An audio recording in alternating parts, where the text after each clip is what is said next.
Type of journal entries అండి. Journal entries ని ఎలా రాయవచ్చు అనడానికి ఇది సింపుల్ ఎంట్రీస్. సింపుల్ ఎంట్రీస్ అంటే ఈ రోజు నిన్నటి క్లాస్ లో చూసినవన్నీ సింపుల్ ఎంట్రీస్.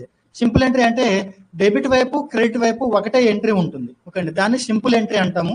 ఇక్కడ ఎంట్రీ ఏమనుందంటే transaction cash paid to Nagendra 2 lakhs ఉంది. దీనికి ఎంట్రీ ఏమొస్తుంది, Nagendra account debit to cash అని వస్తుంది, అంతే కదా. Nagendra account debit to cash account 2 lakhs.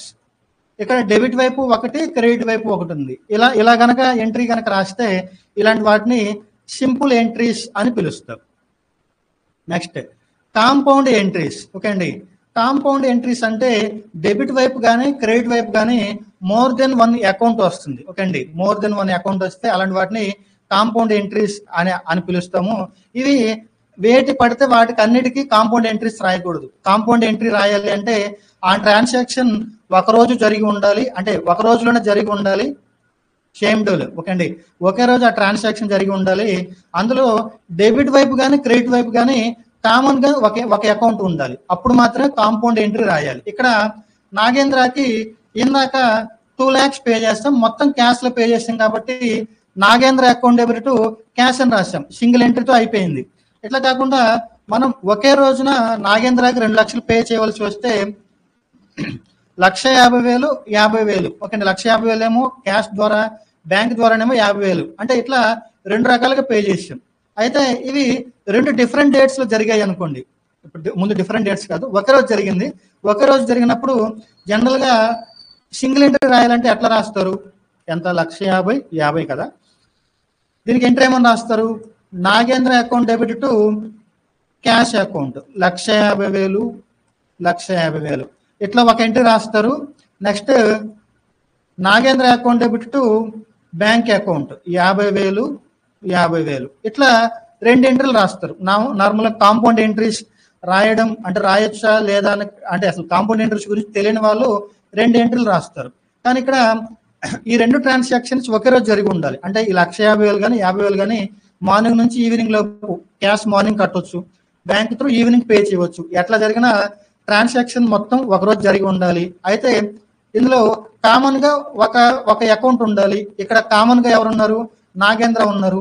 ఇట్లా కామన్ గా ఒక అకౌంట్ ఉండి సింగిల్ డేలో కనుక జరిగితే దీన్ని కాంపౌండ్ మిక్స్ చేసి ఒక ఎంట్రీ లాగా రాయొచ్చు. ఎలా రాయొచ్చు, ఇక్కడ నాగేంద్ర కామన్ గా డెబిట్ వైపు ఎంత ఉన్నారు, 1,50,000 50, టోటల్ అమౌంట్ ఎంత 2 lakhs కదా. కాబట్టి డెబిట్ వైపు నాగేంద్ర అకౌంట్ 2 lakhs రాస్తాం.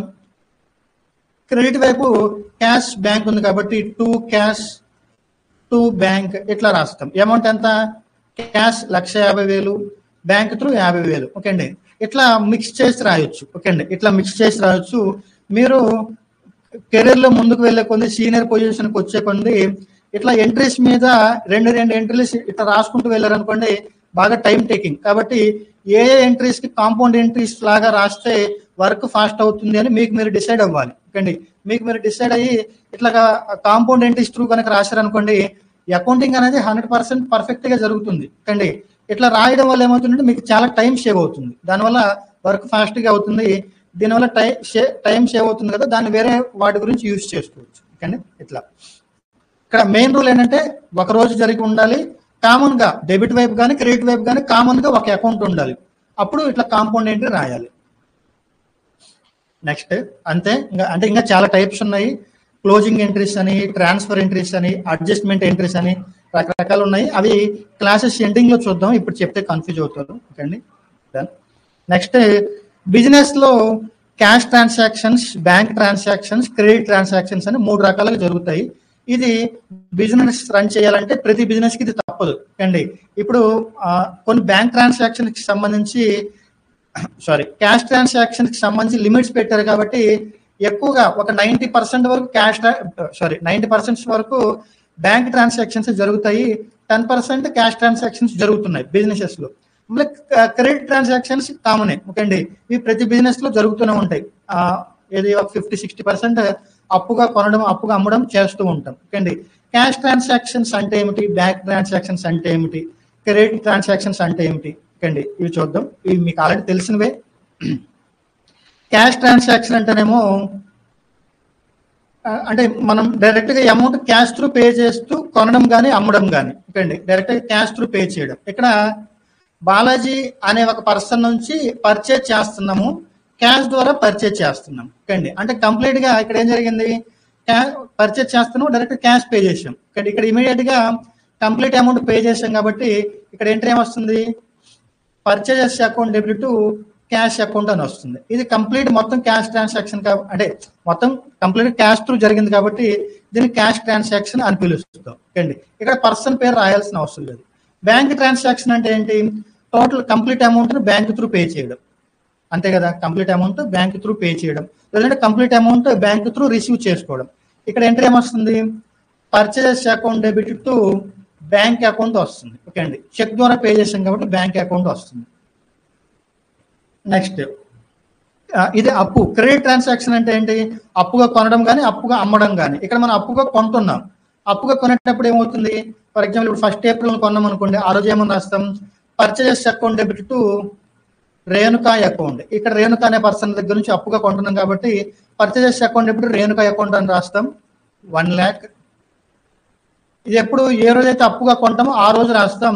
తర్వాత ఎప్పుడైతే పేమెంట్ చేస్తామో పేమెంట్ జరిగిన రోజు పేమెంట్ ఎంట్రీ రాస్తాం. అప్పుడు ఏమని రాస్తాం, ఆ రోజు ఏం చేస్తున్నాం, రేణుకాకి అమౌంట్ పే చేస్తున్నాం. ఎంట్రీ ఏమొస్తుంది, Renuka account debit to bank account అని ఇట్లా రాస్తాం. 1 lakh 1 lakh. ఓకే అండి, ఇట్లా రాస్తాం. క్యాష్ ట్రాన్సాక్షన్స్ అంటేనేమో సింగిల్ ట్రాన్సాక్షన్, అంటే ఒక ట్రాన్సాక్షన్ లో కంప్లీట్ అయిపోతుంది. మొత్తం బ్యాంక్ త్రూ కనుక ట్రాన్సాక్షన్ జరిగితే దాన్ని బ్యాంక్ ట్రాన్సాక్షన్ అంటాము. క్రెడిట్ అంటేనేమో అప్పు. ఓకే అండి, అప్పు ట్రాన్సాక్షన్. ఓకే అండి, ఇక్కడ ఒక్కసారి క్యాష్ ప్లస్ బ్యాంక్ రెండు జరుగుతాయి. అంటే ఇప్పుడు మనం బాలాజీ గారి దగ్గర నుంచి 50,000 కొన్నాము, అందులో 25,000 క్యాష్ పే చేసాం, 25,000 బ్యాంక్ త్రూ పే చేసాం. ఇదంతా ఒకటే రోజు జరిగింది అనుకోండి, ఎంట్రీ ఏమని రాస్తాం, purchases account debit to cash account to bank account అని రాస్తాం. ఎంత, 50,000 25,000 25,000. ఇక్కడ పర్చేజెస్ అనేది కామన్, క్యాష్ ఈ పర్చేజెస్ గురించి క్యాష్ రూపంలో 25,000, బ్యాంక్ రూపంలో 25,000 ఇట్లా పే చేసాం. ఓకే అండి, ఇట్లా ఇదేంటంటే మిక్స్డ్ ట్రాన్సాక్షన్. ఏంటి, క్యాష్ ప్లస్ బ్యాంక్ రెండు మిక్స్ అయి ఉంటాయి. మీరు రేపు జాబ్లోకి వెళ్తే ఇలానే ఉంటుంది, కొందరు మొత్తం క్యాష్ పే చేస్తారు, లేదంటే కొందరు క్యాష్ ప్లస్ బ్యాంక్ రెండింటి ద్వారా పే చేస్తారు, కొందరు అప్పుగా కొంటారు, లేదంటే ఇట్లా ఉంటుంది. ఓకే అండి, ఓకే, జాగ్రత్తగా వినండి నాన్ కామర్స్ వాళ్ళు, ఈవెన్ కామర్స్ వాళ్ళు కూడా. ఇప్పటి వరకు మనం అంటే గోల్డెన్ రూల్స్ ప్రకారం పర్సన్స్ ని థింక్ చేసాం కదా. గోల్డెన్ రూల్స్ ప్రకారం పర్సన్ గివర్ అయితే క్రెడిట్ వైపు, రిసీవర్ అయితే డెబిట్ వైపు రాసాం. ఓకే అండి, ఇప్పుడు దీనికి ఇంకొక వేలో కూడా చెప్తున్నాను, జాగ్రత్తగా వినండి. ఇప్పుడు మనం గూడ్స్ పర్చేజ్ చేసాము, 1 lakh పర్చేజ్ చేసాము. ఓకే అండి, గూడ్స్ పర్చేజ్ చేసాం, 1 lakh పర్చేజ్ చేసాం, ఇమీడియట్ గా క్యాష్ పే చేసాం. దీనికి ఎంట్రీ ఏమొస్తుందంటే purchases account debit to cash account వస్తుంది. ఇది మీ అందరికీ తెలుసు. ఇట్లా కాకుండా మనం అప్పుగా కొన్నాం అనుకోండి, ఎలా అప్పుగా కొన్నాము, ఎవరి నుంచి కొన్నాము అంటే శివ దగ్గర నుంచి కొన్నాం. ఎవరి దగ్గర నుంచి, శివ దగ్గర నుంచి అప్పుగా కొన్నాం. అప్పుగా కొన్నప్పుడు ఏమని రాస్తాం, purchases account debit to Shiva account అని రాస్తాం. ఫర్ ఎగ్జాంపుల్ 1 lakh అయితే 1 lakh అని రాస్తాము. ఇది ఏ రోజు అంటే 1st April జరిగింది. ఎప్పుడు, 1st April ఈ ట్రాన్సాక్షన్ జరిగింది. ఇక్కడ ఈ శివ అనే పర్సన్ ఎవరు, గివర్ కాబట్టి క్రెడిట్ వైపు రాశాం. దీనికి ఇంకొక మీనింగ్ ఏమొస్తుంది అంటే ఇంకొక మీనింగ్. ఓకే అండి, ఇతను గివర్ కాబట్టి క్రెడిట్ వైపు రాసాం. ఇప్పటి వరకు మీకు ఇదే తెలుసు, అతను గివర్ కాబట్టి క్రెడిట్ వైపు రాస్తామని తెలుసు. దీనికి ఇంకొక మీనింగ్ ఏంటి అంటే శివాని క్రెడిట్ వైపు రాసాము అంటే ఇతనికి మనం ₹1,00,000 అప్పు ఉన్నాము అని మీనింగ్ వస్తుంది. ఓకే అండి, పర్చేజ్ చేస్తున్నాము, అప్పుగా కొంటున్నాం కదా, అప్పుగా కొంటున్నాం కాబట్టి శివ పేరు రాశాం. లేదు అప్పుగా కొనట్లేదు, మొత్తం అమౌంట్ పే చేస్తే శివ పేరు రాస్తామా, రాయం. ఏమని రాస్తాం, purchases account debit to cash అని రాసేవాళ్ళం. ఏమని రాసేవాళ్ళం, purchases account debit to cash, లేదంటే బ్యాంక్ త్రూ పే చేస్తే బ్యాంక్ అని రాసేవాళ్ళం. ఇక్కడ శివ పేరు ఎందుకు రాశాం, అతని దగ్గర నుంచి అప్పుగా కొన్నాం కాబట్టి. గోల్డెన్ రూల్స్ ప్రకారం ఇది అతను గివర్ కాబట్టి ఇటువైపు రాశాం. దీనికి మోడర్న్ అప్రోచ్ అని చెప్పాను కదా, ఇప్పుడు లేకపోతే అప్రోచ్ గురించి పక్కన పెట్టండి. ఇతను క్రెడిట్ వైపు రాయడం వల్ల అకౌంటింగ్ బుక్స్ లో శివ అనే పర్సన్ ఎట్లా రిఫ్లెక్ట్ అవుతాడంటే శివ అనే పర్సన్ కి మనము ₹1,00,000 లైబిలిటీ ఉన్నాము అన్నట్లు అకౌంటింగ్ బుక్స్ లో కనిపిస్తూ ఉంటుంది. అండి, అకౌంటింగ్ బుక్స్ లో ఏమని కనిపిస్తూ ఉంటుంది, ₹1,00,000 శివకి పే చేయాలి అన్నట్లు కనిపిస్తుంది. ఇప్పటి నుంచి మీరు ఎలా ఆలోచించాలి, అప్పుగా కొన్నాము అంటే ఎంట్రీ పర్చేజెస్ అకౌంట్ డెబిట్ ఆ పర్సన్ అకౌంట్ రాస్తాము. పర్సన్ అకౌంట్ ఎందుకు రాస్తున్నాము? గివర్ కాబట్టి రాస్తున్నాము. దాంతోపాటు అతనికి మనం అప్పు ఉన్నాం కాబట్టి అతను క్రెడిట్ వైపు రాశాము అనే థింకింగ్ మీకు రావాలి. ఓకే అండి, ఈ వేలో థింక్ చేయాలి. రేపు మీరు జాబ్లోకి వెళ్ళిన తర్వాత కూడా అప్పుగా కొంటున్నట్లు మీరు ఎంట్రీ రాయాలి అంటే ఈ ఎంట్రీ రాసేటప్పుడు మీకు గుర్తు రావాలి, ఇప్పుడు అప్పుగా కొంటున్నాం కాబట్టి ఇతనికి మన అకౌంటింగ్ బుక్స్ లో ఇంత అమౌంట్ పే చేయాలి అన్నట్లు చూపిస్తుంది అన్నట్లు రాయాలి. ఓకే అండి, జాగ్రత్తగా వినాలి. ఇది కొంచెం కన్ఫ్యూజ్డ్ గా ఉంటుంది. 1 lakh కొన్నాం కదా, purchases account debit to Shiva account 1 lakh. Okay అండి, స్టార్టింగ్ క్లాసెస్ అండి. అంటే ఒకసారి ఆ ట్రాక్ ఎక్కే వరకే కొంచెం అర్థమై కానట్టు ఉంటుంది. ఒకసారి ట్రాక్ అకౌంటింగ్ అనే ఈ సబ్జెక్ట్ ట్రాక్ ఎక్కామనుకోండి, అర్థమైంది అనుకోండి, ఇంకేమీ ఉండదు. ఇట్లాంటి చిన్న చిన్న వాటిలో చాలా మంది కన్ఫ్యూజ్ అవుతూ ఉంటారు. ఇక్కడ పర్చేజెస్ అకౌంట్ డెబిట్ శివ అని రాశాము. ఓకే అండి, ఇట్లా రాస్తే టాలీలో ఒక లెడ్జర్ మెయింటైన్ అవుతుంది. టాలీ అనే కాదు, మామూలుగా అంటే ఏ సాఫ్ట్వేర్ అయినా కానీ ఈ ఒక్క ఎంట్రీ రాయగానే మీకు శివ పేరు మీద ఒక అకౌంట్ మెయింటైన్ అవుతుంది. ఇక్కడ మనం శివని ఎటువైపు రాసాం? క్రెడిట్ వైపు రాసాం కాబట్టి అతని బుక్ లో ఇట్లా 1 lakh అన్నట్లు బ్యాలెన్స్ చూపిస్తూ ఉంటుంది. ఇట్లా 1 lakh అని చూపించింది అంటే మనం అతనికి అప్పు ఉన్నాము అని మీనింగ్. ఈ 1 lakh మనం పే చేయకుండా ఉంటామా? పే చేస్తాం. ఇప్పుడు మనం 1st April కొన్నాం కాబట్టి ఇట్లా రాసాం. నెక్స్ట్ 10th April ఈ 1 lakh లో ఒక 40,000 పే చేసాం అనుకోండి, అప్పుడు ఎంట్రీ ఏమని రాస్తాం? ఈ కేసులో శివ ఏమవుతారు? రిసీవర్ కదా, మన అమౌంట్ పే చేస్తామంటే అతను రిసీవర్ కాబట్టి డెబిట్ వైపు శివ అకౌంట్ వస్తుంది. క్రెడిట్ వైపు మనం క్యాష్ ద్వారా పే చేస్తే క్యాష్, బ్యాంక్ అయితే బ్యాంక్. ఫర్ ఎగ్జాంపుల్ క్యాష్ అనుకుంటే క్యాష్ అకౌంట్ రాస్తాము 40,000. ఓకే అండి, ఇట్లా రాయగానే ఏమవుతుందంటే ఇక్కడ క్రెడిట్ వైపు 1 lakh ఉంది కాబట్టి క్రెడిట్ వైపు 1 lakh అని చూపిస్తుంది. ఇక్కడ డెబిట్ వైపు శివాని 40,000 అని రాయగానే మన బుక్స్ లో కూడా శివ అకౌంట్ ఆటోమేటిక్ గా మెయింటైన్ అయిపోయి ఇతనికి డెబిట్ వైపు 40,000 వస్తుంది. దీనితోటి బుక్స్ ఎలా మెయింటైన్ అవుతాయంటే ఈ 1 lakh లో నుంచి 40,000 పోగా ఇంకా 60,000 శివాకి మనం ఇంకా పే చేయాలి అన్నట్టు చూపిస్తుంది. అంటే అకౌంట్స్ అనేవి ఎలా మెయింటైన్ అవుతాయి అని చెప్తున్నాను. ఓకే అండి, ఇక్కడ క్రెడిట్ వైపు 1 lakh ఉంది అంటే అతనికి పే చేయాలి అన్నట్లు అతనికి పే చేసిన తర్వాత ఎంత అమౌంట్ పే చేస్తే అంత అమౌంట్ డెబిట్ వైపు రాస్తాం. ఓకే అండి, ఇప్పుడు మామూలుగా మనం మ్యాథ్స్ అంటే మ్యాథమెటిక్స్ లో అయితే ఏం చేస్తాము? 1 lakh మైనస్ 40,000 పోతే 60,000 ఇట్లా కొట్టివేతలు లేదా ఇట్లా బ్రాకెట్లలో పెట్టి ఈ వేలో రాస్తాం. ఏది మ్యాథమెటిక్స్ లో.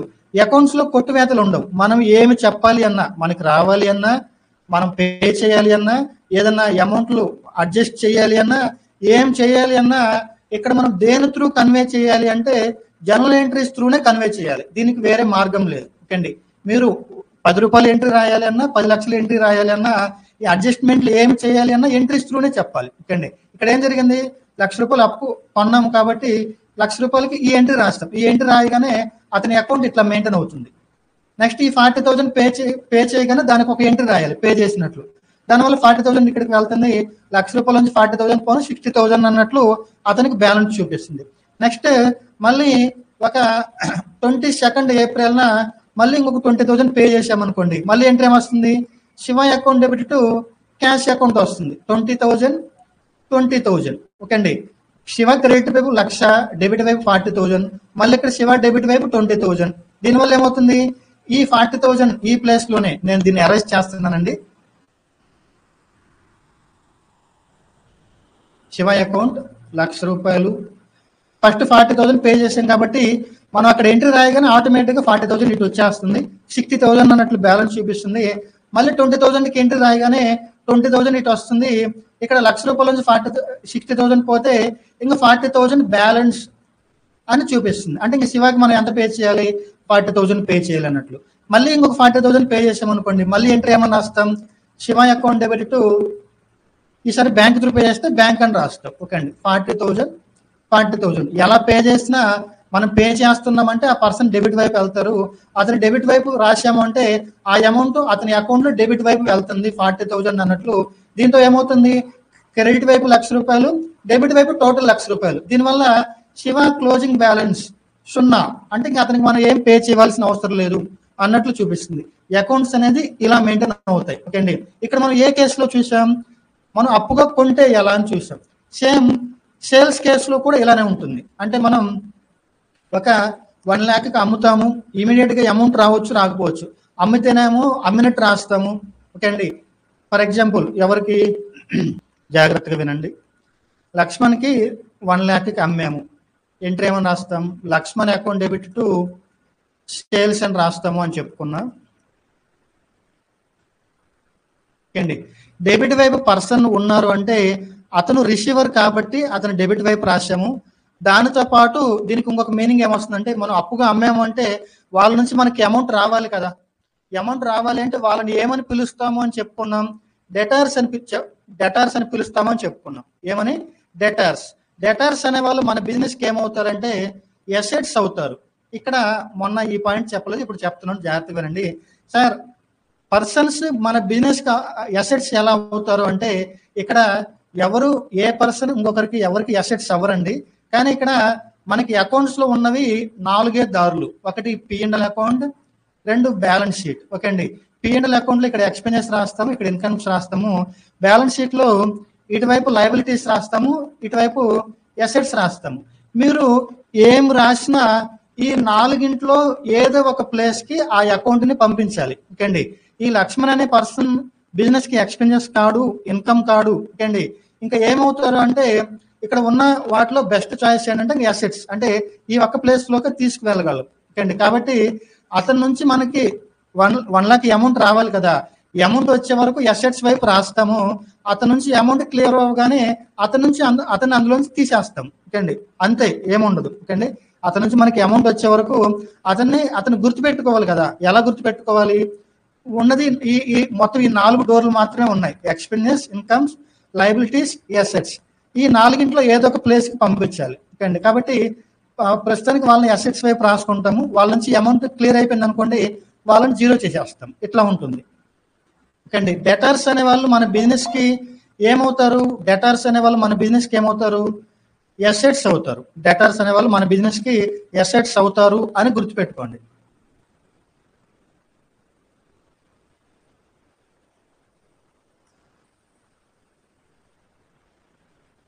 అండి. లక్ష్మణ్ అనే అకౌంట్ ఎలా మెయింటైన్ అవుతుంది? అతని డెబిట్ వైపు రాయగానే లక్ష్మణ్ అనే అకౌంట్ లో కూడా డెబిట్ వైపు ₹1,00,000 చూపిస్తుంది. ఓకే అండి. ఏదైనా ఒక పర్సన్, ఇది జాగ్రత్తగా గుర్తుపెట్టుకోండి, ఎవరైనా ఒక పర్సన్ కి సంబంధించి అకౌంట్ మన అకౌంటింగ్ బుక్స్ లో డెబిట్ బ్యాలెన్స్ చూపిస్తుంది అంటే డెబిట్ వైపు, అంటే అతని నుంచి మనకి అమౌంట్ రావాలని చూపిస్తుంది. అంటే డెబిట్ బ్యాలెన్స్ అంటే ఏంటి? డెబిట్ వైపు ఎక్కువ అమౌంట్ చూపించడం. డెబిట్ వైపు అతని అకౌంట్ ఓపెన్ చేయగానే అతని అకౌంట్ లో డెబిట్ వైపు అమౌంట్ చూపించడాన్ని డెబిట్ బ్యాలెన్స్ అంటాం. ఓకే అండి. ఎవరి అకౌంట్ అయితే డెబిట్ బ్యాలెన్స్ చూపిస్తుందో వాళ్ళందరూ నుంచి కూడా మనకి ఎంత అమౌంట్ అయితే చూపిస్తుందో అంత అమౌంట్ అతని నుంచి మనకి రావాలి అని మీనింగ్. ఓకే అండి. ఓకే అండి. ఇక్కడ లక్ష్మణ్ ఎలా ఆలోచించాలి? అతను రిసీవర్ కాబట్టి డెబిట్ వైపు రాస్తున్నాము, అట్లనే అతని అసెట్ కాబట్టి కూడా డెబిట్ వైపు రాస్తున్నాం. అంటే అతని నుంచి మనకి 1 lakh రావాలి అని అర్థం. ఓకే అండి. నెక్స్ట్, లక్ష్మణ్ నుంచి తర్వాత ఒక 80,000 అమౌంట్ వచ్చింది అనుకోండి. అప్పుడు ఎంట్రీ ఏమని రాస్తాం? క్యాష్ ద్వారా పే చేశాడు అతను. Cash account debit to Lakshman account. Amount ఎంత? 80,000 ఇట్లా రాస్తాం. ఇట్లా మనకి రావాలి అన్నప్పుడేమో డెబిట్ వైపు రాసాము. అతని అమౌంట్ మనకి పే చేసిన తర్వాత అతని క్రెడిట్ వైపు రాసాం. అతని క్రెడిట్ వైపు రాసామంటే దీని మీనింగ్ ఏంటి? అతని గివర్ కాబట్టి క్రెడిట్ వైపు రాసాం, ఇది ఒక మీనింగ్. ఇంకొక మీనింగ్ ఏంటి? అతను ఇవ్వాల్సిన అమౌంట్ లో కొంచెం అమౌంట్ మనకి ఇచ్చాడు కాబట్టి క్రెడిట్ వైపు రాసాం. అతని క్రెడిట్ వైపు రాయగానే అతని అకౌంట్ లో కూడా క్రెడిట్ వైపు 80,000 వెళ్ళిపోతుంది. దీనివల్ల ఏమవుతుంది? 1 lakh లో నుంచి 80,000 పోయి ఇంకా లక్ష్మణ్ నుంచి మనకి 20,000 రావాలి అని డెబిట్ వైపు చూపిస్తుంది. ఓకే అండి. ఎటువైపు చూపిస్తుంది? డెబిట్ వైపు 20,000 చూపిస్తుంది. అంటే లక్ష్మణ్ నుంచి మనకి ఇంకా 20,000 రావాలి అని అర్థం. నెక్స్ట్ ఇంకొక 20,000 అతను పే చేశాడు అనుకోండి, ఇలా బ్యాంక్ ద్వారా పే చేశాడు అనుకోండి, bank account debit Lakshman account అని రాస్తాము. 20,000 రాస్తాము. అక్కడ ఏమవుతుంది? ఈ లక్ష్మణ్ ఎటువైపు? క్రెడిట్ వైపు ఉన్నాడు కాబట్టి ఆ 20,000 కూడా క్రెడిట్ వైపు వెళ్తుంది. ఓకే అండి. దీనివల్ల ఏమవుతుంది? ఈ 80,000 ప్లస్ 20,000 టోటల్ ఎంత? ఇక్కడ 20,000, ఇక్కడ 80,000, టోటల్ ఎంత? ₹1,00,000. డెబిట్ వైపు ఎంత? టోటల్ ₹1,00,000. దీంతో లక్ష్మణ్ అకౌంట్ జీరో అవుతుంది. ఓకే అండి. లక్ష్మణ్ అకౌంట్ ఏమవుతుంది? జీరో అవుతుంది. ఇక్కడ మీరు గుర్తుపెట్టుకోవాల్సింది ఏంటంటే, పర్చేజెస్ కేసులో, అంటే ఇట్లాంటి పర్చేజెస్ కానీ, గూడ్స్ అప్పుగా కొన్నా, ఎసెట్స్ అప్పుగా కొన్నా, ఏమన్నా సర్వీసెస్ అప్పుగా తీసుకున్నా వాళ్ళని ఫస్ట్ క్రెడిట్ వైపు రాస్తాము. ఎందుకని వాళ్ళు గివర్ కాబట్టి. క్రెడిట్ వైపు రాస్తున్నామంటే వాళ్ళకి మనం అమౌంట్ పే చేయాలి అని అర్థం. వాళ్ళని ఫస్ట్ క్రెడిట్ వైపు రాస్తాము, నెక్స్ట్ వాళ్ళకి అమౌంట్ పే చేస్తే ప్రతిసారి కూడా వాళ్ళని డెబిట్ వైపు రాస్తాం. ఇది ఏ కేసు? మనం అప్పు ఉండే కేసెస్, మనం ఎవరికైతే అప్పు ఉంటాం వాళ్ళ కేసెస్. వీళ్ళకి ఎప్పుడు కూడా ఎటువైపు బ్యాలెన్స్ చూపిస్తుంది? క్రెడిట్ బ్యాలెన్స్ చూపిస్తుంది. మన అకౌంటింగ్ బుక్స్ లో ఎవరి అకౌంట్స్ అయితే, ఏ పర్సన్ యొక్క అకౌంటింగ్ క్లోజింగ్ బ్యాలెన్స్ అనేది క్రెడిట్ బ్యాలెన్స్ చూపిస్తుందో వాళ్ళకి మన బిజినెస్ తరపున అంత అమౌంట్ అప్పు ఉన్నట్లు మీనింగ్. ఓకే అండి. నెక్స్ట్ డెబిట్ వైపు వచ్చేసరికి మనం ఎవరికైతే అప్పు ఇస్తామో వాళ్ళని ఫస్ట్ డెబిట్ వైపు రాస్తాము. నెక్స్ట్ వాళ్ళ నుంచి మనకి అమౌంట్లు వచ్చిన ప్రతిసారి వాళ్ళ పేర్లు క్రెడిట్ వైపు రాసుకుంటూ వెళ్తాం. ఓకే అండి. ఇక్కడ మీరు సింపుల్ గుర్తుపెట్టుకోవాల్సింది, మన అకౌంటింగ్ బుక్స్ లో క్రెడిట్ బ్యాలెన్స్ చూపిస్తుందంటే వాళ్ళకి మనం అప్పు ఉన్నాము, వాళ్ళకి పే చేయాలి అని అర్థం. ఎవరైనా ఒక పర్సన్కి సంబంధించి డెబిట్ బ్యాలెన్స్ ఉంది అంటే వాళ్ళ నుంచి మనకి అమౌంట్ రావాలి, వాళ్ళు డెటార్స్ అని అర్థం. ఓకే అండి. వీళ్ళనేమో డెటార్స్ అని పిలుస్తాం, వీళ్ళనేమో క్రెడిటార్స్ అని పిలుస్తాం. ఇక్కడ డెబిట్ డెటార్స్, క్రెడిటార్స్, అంతే, సింపుల్. ఓకే అండి. జనరల్గా మన ప్రీవియస్ క్లాసెస్ లో ఈ పాటికి చాలా టాపిక్స్ కవర్ అయ్యేవి, కానీ ఇప్పుడు ఇంకా స్లోగా అంటే కొంచెం ఎలాబరేట్ గా డీటెయిల్ గా చెప్పుకుంటూ వస్తున్నాను. దేనికంటే చాలా మంది నాన్ కామర్స్ వాళ్ళు ఇబ్బంది పడ్డారు అని తెలిసింది. అందుకని మనకి ఎంత ఫాస్ట్ గా కోర్స్ కంప్లీట్ చేసుకున్నాము అనేది విషయం కాదండి, మీరు ఎంత బెటర్ గా నేర్చుకున్నారు అనేదే ఇక్కడ చాలా ఇంపార్టెంట్ విషయం. ఓకే అండి. ఇక్కడ మెయిన్ అదే కదా కావాల్సింది. మీరు జాయిన్ అయ్యారు కాబట్టి మీకు సబ్జెక్ట్ అర్థం అవ్వాలి. ఓకే అండి. కాబట్టి బేసిక్స్ క్లాసెస్ కొంచెం స్లోగా ఉంటాయి, నెక్స్ట్ వీక్ కూడా స్లోగా ఉంటుంది. టాలీలోకి వెళ్ళేసేటప్పటికి మీకు అకౌంట్స్ మీద ఓవరాల్ థియరిటికల్ గా మంచి గ్రిప్ వస్తుంది. అప్పుడు అక్కడ మనం ఫాస్ట్ గా చెప్పుకోవచ్చు. మళ్ళీ మనం నెక్స్ట్ క్లాస్ లో మీట్ అవుదాం. నెక్స్ట్ క్లాస్ మండే ఉంటుందండి, రేపు ఉండదు. రేపు సాటర్డే లేదు, సండే లేదు. దీనికి రీజన్ ఏంటి అంటే నిన్న మొన్న ఈ 2-3 days లో ఒక 6 members వరకు జాయిన్ అయ్యారు. ఓకే అండి. వాళ్ళు కొన్ని అంటే ఇప్పటివరకు ఏ క్లాసెస్ వినలేదంట. ఓకే అండి. ఇప్పటివరకు ఏ క్లాసెస్ వినలేదు. మాకు ఒక 2 days ఛాన్స్ ఇవ్వండి సార్, మేము ఈ సండేలో ఫినిష్ చేసుకుంటాం, మండే నుంచి మేము కూడా లైవ్కి వస్తామని చెప్పారు. అందుకని చెప్పేసి రేపు ఎల్లుండి క్లాసెస్ ఆపుతున్నాను, మండే నుంచి క్లాసెస్ ఉంటాయి. ఇంకా మధ్యలో ఎక్కడ ఆపడం ఉండదు. ఓకే, మండే నుంచి ఇంక రెగ్యులర్ క్లాసెస్ ఉంటాయి. Have a nice day. మీకు ఇప్పుడు ఒక ఎక్సర్సైజ్ పంపిస్తాను, అది ప్రాక్టీస్ చేయండి, దానికి సంబంధించిన ఆన్సర్స్ నాకు పంపించండి. ఓకే అండి. Have a nice day and have a nice weekend. మళ్ళీ మనం మండే మీట్ అవుదాం. ఓకే అండి. బాయ్ అండి. బాయ్.